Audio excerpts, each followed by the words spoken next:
Congress party ఎన్నికల్లో ఇచ్చిన 420 అంటే 420 అంటేనే మోసం, దగా, చీటర్. 420 వాగ్దానాల్ని అమలు చేయని వారు ఖచ్చితంగా 420 లఫంగా అని చెప్పేసి చెప్పక తప్పదు.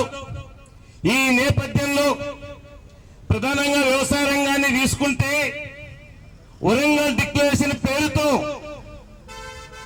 రైతాంగాన్ని అప్పుల బారి నుండి మేము గట్టికెక్కిస్తాం, రైతాంగానికి గిట్టుబాటు ధర, రైతాంగానికి పండించిన పంటకు ధర లభించకపోతే 500 రూపాయల బోనస్ ప్రకటిస్తానని చెప్పేసి వాగ్దానం చేశారు. అంతేకాకుండా ఏదైతే తమ భూముల్ని గత ప్రభుత్వ భూముల్ని కాజేసి రియల్ ఎస్టేట్ వ్యాపారాన్ని అభివృద్ధి చేసుకోవడానికి ధరణి సమస్యని తీసుకొచ్చి ముందు పెట్టాడు. ఈ ధరణి వల్ల వేలాది మంది కుటుంబాలు చాలా ఇబ్బందులకు గురవుతా ఉన్నాయి. ఈ ధరణి వల్ల అమ్ముకోవడానికి కూడా వీల్లేని పరిస్థితుల్లో, సొంత పట్టా భూముల్ని అమ్ముకోవడానికి వీల్లేని పరిస్థితుల్లో ధరణి ఒక ఆటంకంగా, ఒక శాపంగా మారిందని ఎన్నికల్లో ఈ కాంగ్రెస్ రేవంత్ రెడ్డి గారు హామీ ఇచ్చారు. దానిని నేను రద్దు చేస్తాను, లేదా ధరణి సమస్యలన్నింటినీ కూడా నేను పరిష్కారం చేస్తాను అని చెప్పేసి హామీ ఇచ్చాడు.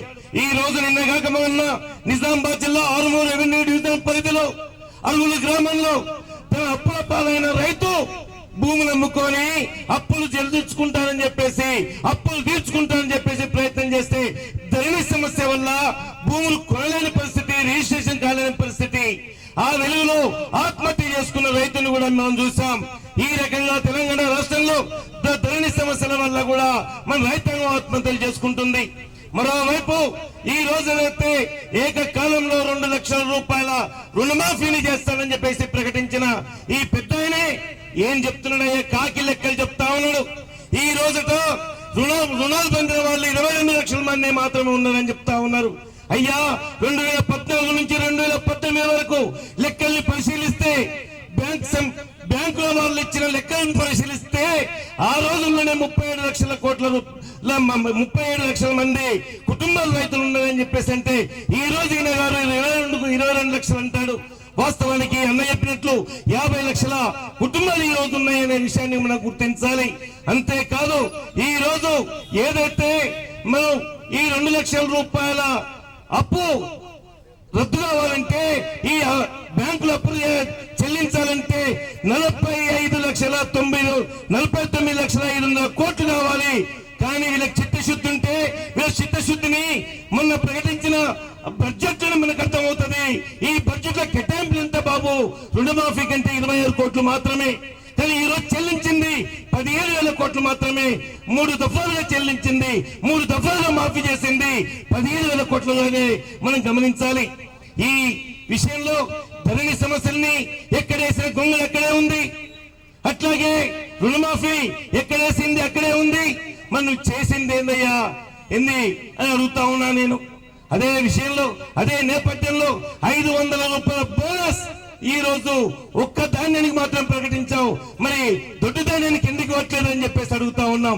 రేపు మొక్కజొన్నకు ధర తక్కువైతే నీ వాగ్దానం ప్రకారంగా 500 రూపాయల బోనస్ ఇవ్వాలని చెప్పేసి కూడా కోరుతా ఉన్నాను. అదే వెలుగులో, అదే నేపథ్యంలో ఈ రోజు ఏదైతే పోడు భూముల రైతుల యొక్క సమస్యల్ని పరిష్కారం చేస్తానని చెప్పావు.